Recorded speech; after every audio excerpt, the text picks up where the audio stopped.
Lotus reality and agro farming వారు premium farm land projects మన పొలం ఫేజ్ 1, 2 మరియు 3 కంప్లీట్ చేసుకొని మన పొలం phase 4 Wasar village at Narayana Khed లో ఆగస్టు 15 ఇండిపెండెన్స్ డే రోజు గ్రాండ్ లాంచ్ చేయడం జరుగుతోంది. లాంచింగ్ మరియు ఇండిపెండెన్స్ డే సందర్భంగా 5 గుంటాస్ ల్యాండ్ అవుట్ రేట్ లో బుక్ చేసుకున్న వారికి 1,50,000 రూపాయల డిస్కౌంట్ తో పాటు 2 గ్రాముల గోల్డ్ ఫ్రీగా ఇస్తున్నారు. పూర్తి వివరాలకు సంప్రదించండి. ప్రేక్షకులకు నమస్కారం. మహాలయ పక్షములు అంటే ఏమిటి అని చాలా మంది అడుగుతున్నారు. మహాలయము అంటే గొప్ప వినాశనము అని అర్థం. పక్షము అంటే 15 రోజులు, 15 దినములు అని. అదేంటండి గొప్ప వినాశనం అంటున్నారు? మరి ఏమిటి అంటే, మనిషికి గొప్ప వినాశనం ఏమిటి అంటే మృతము, చనిపోవడం. అలా గతించిన వ్యక్తికి సంబంధించి ఏ తిథి రోజున వారి యొక్క తిథిపూర్వకమైనటువంటి రోజును జరుపుకోవాలి అనేటువంటిదే ఈ ఒక్క మహాలయ పక్షములు. అయితే ప్రతి ఒక్క మనిషి చనిపోయినటువంటి మాసములో చనిపోయినటువంటి తిథి రోజున చేసేటువంటిదే శ్రాద్ధము. శ్రద్ధగా చేసేదాన్నే శ్రాద్ధము అని అంటారు. అలా తద్దినము అంటే ఆ యొక్క దినమును తద్దినము అని కూడా మన యొక్క పెద్దలు చెబుతూ ఉంటారు. అయితే చనిపోయినటువంటి వ్యక్తి యొక్క చనిపోయినటువంటి రోజు ఏమిటో తెలియదు అనుకోండి, మరి అప్పుడు ఎప్పుడు చేయాలి? చాలా మంది భాద్రపద మాసంలో వచ్చేటువంటి వినాయక చవితి పూర్తయిన తర్వాతకి వచ్చేటువంటి 15 రోజులని కూడా మహాలయ పక్షములు అని మన పెద్దవాళ్ళు చెబుతూ ఉంటారు. అలా మహాలయ పక్షములో మీ పెద్దలు చనిపోయినటువంటి రోజుని, ఉదాహరణకు పంచమి రోజున గతించారనుకోండి, పంచమి రోజు ఎప్పుడు వస్తుందో ఆ రోజున మధ్యాహ్నం 12 గంటల లోపు వారి యొక్క పేరు మీద నువ్వులు నీళ్లు విడిచిపెట్టి ప్రత్యేకమైనటువంటి క్రతువులు చేయాలి. ప్రత్యేకమైన క్రతువులు ఏం చేయాలి అనేటువంటిది నేను మళ్ళీ తిరిగి చెప్తాను. అయితే ముఖ్యంగా ఈ 15 రోజులలో ప్రతి ఒక్క రాశి వారు కూడా మహాలయ పక్షములలో వీలైనంత వరకు బ్రాహ్మణులకి శాకము పాకము దానం ఇవ్వాలి. అంటే స్వయం పాకము అంటారు. దానిలో బ్రాహ్మడు తినే వీలుగా ఉండేటువంటి బియ్యము, నూనె, ఉప్పు, పప్పు, కూరగాయలు, శాకం అంటే ఇవన్నీ కూడా వస్తాయి. పాకం అంటే వండుకునే దానికి ఉపయోగకరంగా ఉండేటువంటి వాటిని అంటారు. ఇలా ఈ యొక్క మహాలయ పక్షంలో బ్రాహ్మణులకు దానం ఇచ్చి మీరు మీ యొక్క పెద్దలు జరిగిపోయినటువంటి దినమును ఆ దినములలో షష్ఠి అయితే షష్ఠి రోజున, పంచమైతే పంచమి రోజున జరుపుకోవడం శ్రేష్టము. అవన్నీ కుదరని పక్షంలో మాకెప్పుడో తెలియని వాళ్ళు అమావాస్య రోజున చేసుకుంటూ ఉన్నారు. మహాలయ అమావాస్య అంటారు. దాన్ని పితృపక్షం అంటారు, మహాలయ పక్షం అంటారు. కానీ మహాలయ పక్షంలో వచ్చేటువంటి అమావాస్య అత్యంత శ్రేష్టము. ఎందుకంటే అమావాస్య అంటేనే పూర్ణ తిథి. కాబట్టి ఆ పూర్ణ తిథి రోజున అందరూ కూడా మీ పెద్దలకు బియ్యాలు ఇచ్చుకోవడం సర్వసాధారణంగా జరిగేటువంటిది. కానీ అక్కడ జరిగిపోయినటువంటి ఆ యొక్క ఆత్మ ఏదైతే ఉంటుందో, నాకు ఏ తిథి రోజున చేస్తారు, ఆ తిథి రోజున గనక వీరు ఈ యొక్క పదార్థాలు ఏవైనా సరే నువ్వులు నీళ్లు విడిచిపెడితే అత్యంత శ్రేష్టంగా అనుకుంటారట. కాబట్టి ఏం చేయాలి? మనము వీలైనంత వరకు వారి యొక్క తిథి ఏమిటో తెలుసుకొని ఆ తిథి రోజున మీరు బ్రాహ్మణులకి పుత్రము లేదా స్వయం పాకము దానం ఇవ్వచ్చు. ఇక మహాలయ పక్షంలో ఉండేటువంటి వాటికి సంబంధించి విషయాలన్నీ కూడా మనం తెలుసుకున్నాం. ఇక పితృదోషాలు ఏవైనా ఉంటాయా ఇవి చేయకుంటే అని అంటే, మీరు తిథి తద్దినం చేస్తే మహాలయ పక్షంలో చేయాల్సిన అవసరం లేదు.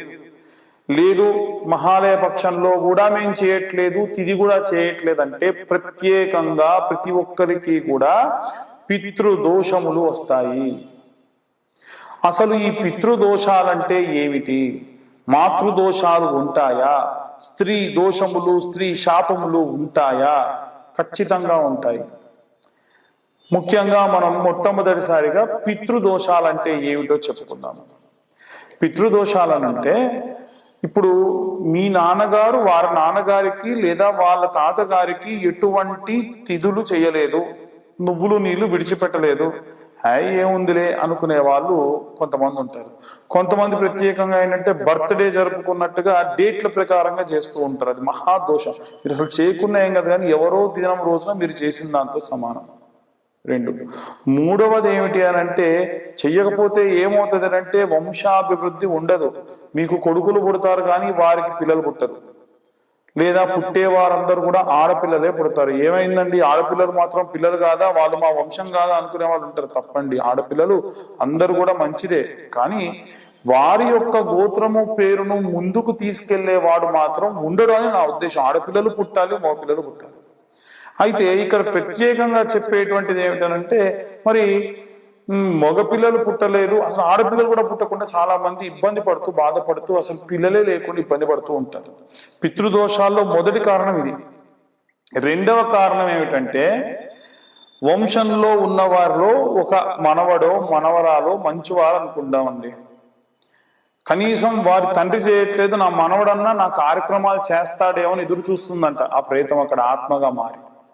వారు కూడా చేయకపోతే ప్రత్యేకంగా వారిని గుర్తు చేసే విధంగా యాక్సిడెంట్లు జరగడం కానీ, ఏవైనా దెబ్బలు తగలడం కానీ చేస్తూ ఉంటారు. ఇది మన దగ్గరే కాదండి, టర్కిష్ కి సంబంధించినటువంటి ప్రాంతాల్లో కూడా ఆ చనిపోయినటువంటి రోజును వారు ప్రత్యేకంగా జరుపుకుంటారు. వేరే వేరే పాశ్చాత్య దేశాల్లోనే వారిని స్మరిస్తూ ఎంతో కొంత చేస్తారు. మనది సనాతన ధార్మిక ధర్మం అండి. ఇంత సనాతన ధర్మం, వేరేవన్నీ మతములు, మనవి మతం కాదు, మనది ధర్మం. ఖచ్చితంగా పాటించవలసినటువంటి నియమములు ఇవన్నీ కూడా. కాబట్టి పితృదోషాలున్న వాళ్ళు ఇప్పటికైనా మహాలయ పక్షాల్లో నువ్వులు నీళ్లు విడిచిపెట్టండి, మీ పెద్దలకు తర్పణాలు చెయ్యండి. ఇంకొకటి ఏమిటంటే నారాయణ బలి, పితృదోషాలకు సంబంధించి ప్రత్యేకంగా చేసేటువంటి శాంతి. అవి ఎక్కడ పడితే అక్కడ చెయ్యరు, చేయకూడదు. ఎక్కడ చేస్తారండి, గోకర్ణంలో చేస్తారు, అలాగే నాసిక్ లో చేస్తారు, త్రయంబకేశ్వర్లో చేస్తారు, పళని కుక్కి లాంటి ప్రదేశాల్లో కూడా ఈ మధ్య చేస్తున్నారని తెలిసింది. ఎలా చేస్తారంటే, ఒక మనిషి చనిపోతే ఒక ప్రేతాన్ని పాడె కట్టి శ్మశానానికి తీసుకువెళ్ళి ఆ యొక్క శ్మశానంలో కట్టెలపై పేర్చి కాల్చి చుట్టూ తిరిగి ఎలా అయితే మనం ఖననం చేస్తామో అలా ఒక చిన్న పిండి ముద్దను చేసి దాన్ని చేస్తారు.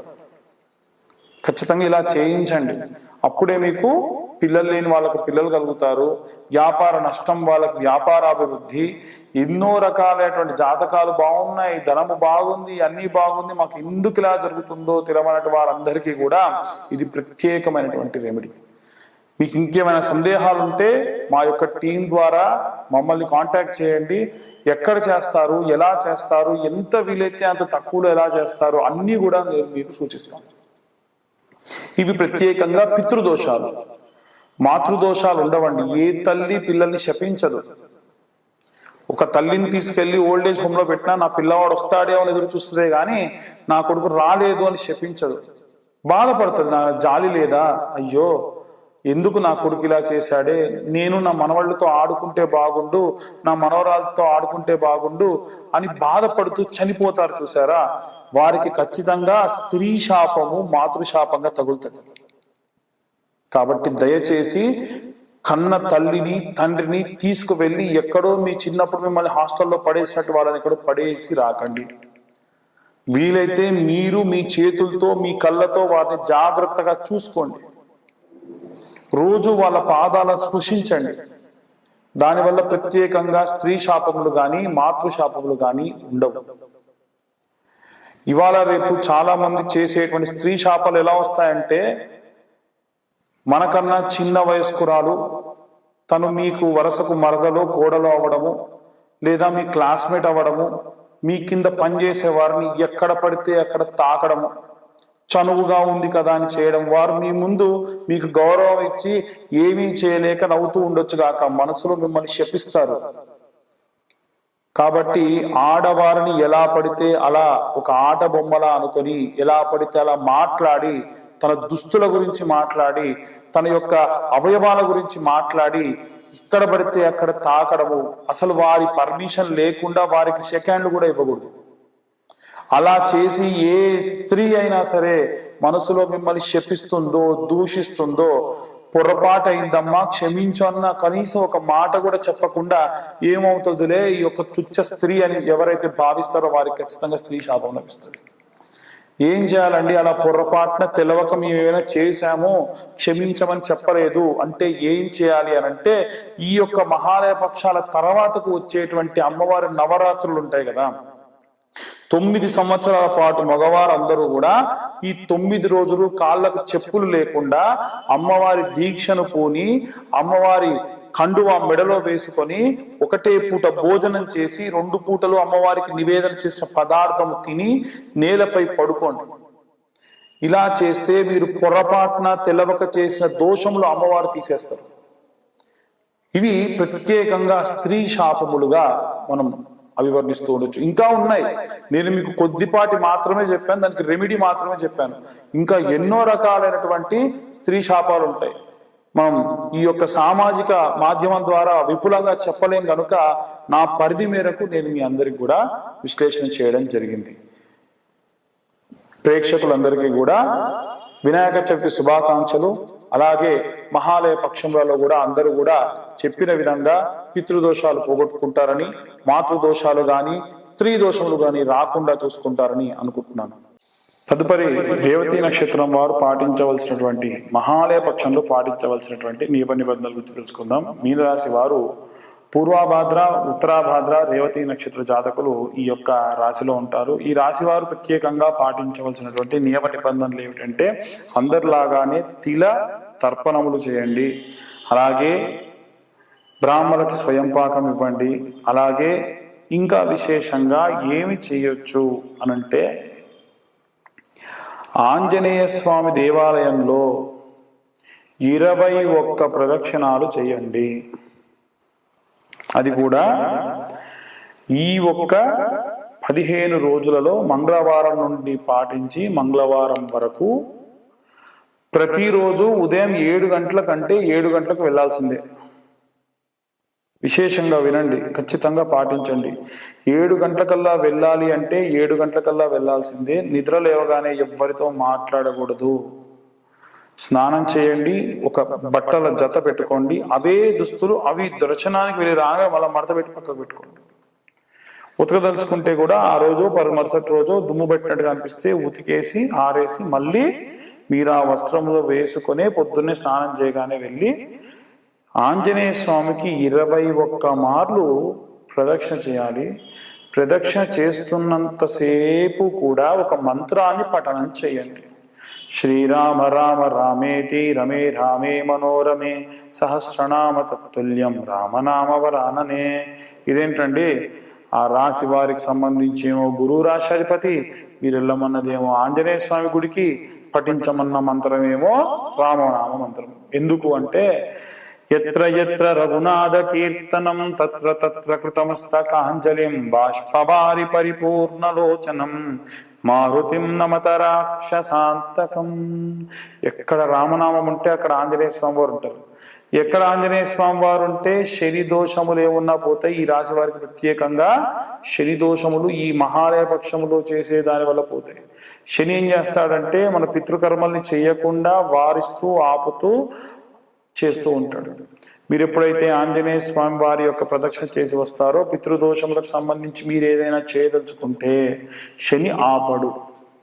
కాబట్టి ఈ రాశి వారు, నేను రీజన్ కూడా చెప్తున్నానండి, ఎందుకో పంతులు ఏదో నోటికొచ్చింది చెప్పిడన్న విధంగా కాదండి. కారణం లేకుండా ఏది చేసినా మనకు తృప్తి ఉండదు. మొదలు కారణం తెలుసుకొని చేస్తే ప్రశాంతత, తృప్తి రెండూ ఉంటాయి. కాబట్టి నేను కారణాన్ని తెలుసుకొని కూడా చెప్తున్నాను. అలా 21 ప్రదక్షిణాలు 7 రోజుల పాటు చేయండి. సంఖ్య ఏమిటండి అంటే వారము. మనం బ్రతికేది, మనం చచ్చేది 7 రోజుల్లోనే అండి. అదేంటండి? అవునండి, ఆదివారం నుండి శనివారం మధ్యలోనే పుడతాం, పోతే ఆదివారం నుండి శనివారం మధ్యలోనే పోతాం, పెళ్లి చేసుకుంటే ఆదివారం నుండి శనివారం మధ్యలోనే, ఏది చేసినా ఈ వారం. కాబట్టి వారం రోజుల పాటు చేసేటువంటిది మీకు 1 సంవత్సరం 30 వరకు కూడా, అంటే సంవత్సరంలో 12 నెలలు, 30 అని అంటే 8 నెలలు వరకు ప్రత్యేకమైన దోషములు ఏమున్నా సరే పోగొట్టి మీ పనులను దిగ్విజయవంతంగా చేస్తుంది. అన్ని రాసుల వారు చేయొచ్చు, కానీ ఈ యొక్క రాశి వారు చేయడం విశేషమైన ప్రతిఫలాన్ని ఇస్తుంది. ఇక దానం చేయదలుచుకుంటే ఏం దానం చెయ్యాలి అంటే, ఈ రాశి వారు ప్రత్యేకంగా అపమృత్యు భయానికై ఎవరైనా గుమ్మడికాయ, బూడిద గుమ్మడికాయ తీసుకుంటా అంటే ఒక రగ్గు తీసుకొని వచ్చి రగ్గులో పెట్టి దానం ఇవ్వండి. దానికి కొంచెం డబ్బులు ఎక్కువ తీసుకుంటుండొచ్చు బ్రాహ్మణులు, ఎందుకంటే అపమృత్యు అతను చనిపోకుండా మళ్ళీ జపం చేసుకోవాలి మృత్యుంజయ మంత్రం కాబట్టి.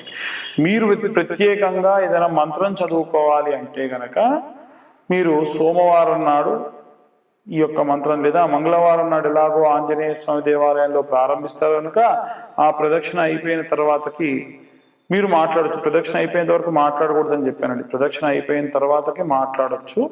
అప్పుడు మృత్యుంజయ మంత్రం చదవండి. త్రయంబకం యజామహే సుగంధిం పుష్టివర్ధనం పూర్వార్కమయ వందనాత్ మృత్యోర్ముక్షీయమామృతాత్.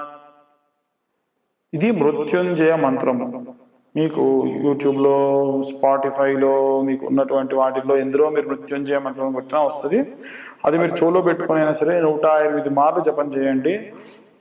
ఈ ప్రత్యేకంగా మీనరాశి వారికి సంబంధించి అపమృత్యు భయము, మృత్యు దోషములు, పితృదేవతల వల్ల కలిగేటువంటి నష్టములు, అంటే వారికి చేయకపోవడం వల్ల వచ్చేటువంటి పితృదోషాల వల్ల కలిగే నష్టములు ఈ రాశి వారికి ఎక్కువగా ఉన్నట్టుగా చెప్పడం జరిగింది. కాబట్టి వీలైనంత వరకు ఈ యొక్క విషయాన్ని అందరూ పాటించండి.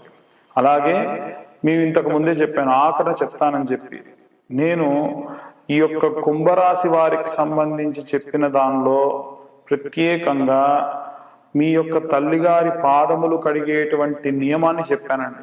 అది అన్ని రాసుల వారు చేయొచ్చు. ఈ ఆంజనేయ స్వామి వారి చుట్టూ ప్రదక్షిణ చేయడం అనేటువంటిది కూడా చెప్పాను. అది కూడా అందరూ చేయొచ్చు వారం రోజుల పాటు. ఇప్పుడే కాదు, ఏ మంగళవారం ప్రారంభించి మరి మంగళవారం వచ్చేంత వరకు చేసి ఆంజనేయ స్వామికి నాగవల్లి పత్రములతోని పూజ చేయించండి. 108 తమలపాకులతోని పూజ చేస్తారు. అలాగే స్వామివారికి అభిషేకం చేయించాలి. పొద్దున్నే అభిషేకం చేసి సింధూరం రాస్తారు. సింధూరం రాసేటప్పుడు వెన్నముద్ద కానీ సంపెంగ నూనె కానీ తీసుకువెళ్ళి సింధూరంలో కలిపి స్వామివారికి పెట్టమని చెప్పండి. తరువాతకి మీరు ఇప్పుడు చెప్పినటువంటి ఈ ప్రదక్షిణ పూర్తి చేసుకోండి. లోపు స్వామివారికి హారతై వడలు గనక మాలగా వేసే దేవాలయాలు ఎక్కడన్నా ఉంటే వడమాల వేయించండి. లేదు అప్పాలు, బియ్యపిండితో చేసే అప్పాలతో చేసే మాల చేసే దేవాలయాలు ఉంటే మాల వేయించండి. దాని వలన ఈ అన్ని రాసుల వారికి కూడా ఉన్నటువంటి ప్రత్యేకమైనటువంటి దోషములు పోతాయి. పితృదోషములు తీవ్రంగా ఉంటే నేను చెప్పినట్టు నారాయణ బలి చేయించుకోవాల్సిందే. చిన్న చిన్న దోషములు ఏమైనా ఉన్నాయండి, మేము చేయలేకపోతున్నాము, ఈ బ్రాహ్మణులకు స్వయంపాకం ఇవ్వలేకపోతున్నాం, స్వయంపాకం పెద్ద ఖర్చు కాదు, ఇవ్వడం బెటరు. ఈ నువ్వులు నీళ్ళు వదలలేకపోతున్నాం, ఎందుకంటే అపరాహ్న సమయం కదండి, ఆఫీసులు ఉంటాయనుకున్న వాళ్ళు ఈ యొక్క నేను చెప్పినటువంటి 2 కూడా పాటించడం వల్ల అందరికీ విశేషమైనటువంటి ప్రతిఫలం దక్కుతుంది. అందరూ కూడా ఈ యొక్క నియమ నిబంధనలు పాటించి ఎంతో శ్రేష్టంగా ఉంటారని కోరుకుంటున్నాను. అందరూ కూడా మహాలయ పక్షంలో దిగ్విజయవంతంగా మీ మీ నియమ నిబంధనలు, దానములను, మంత్రోచ్చారణ చేస్తారని కోరుకుంటూ స్వస్తి. జై శ్రీరామ్.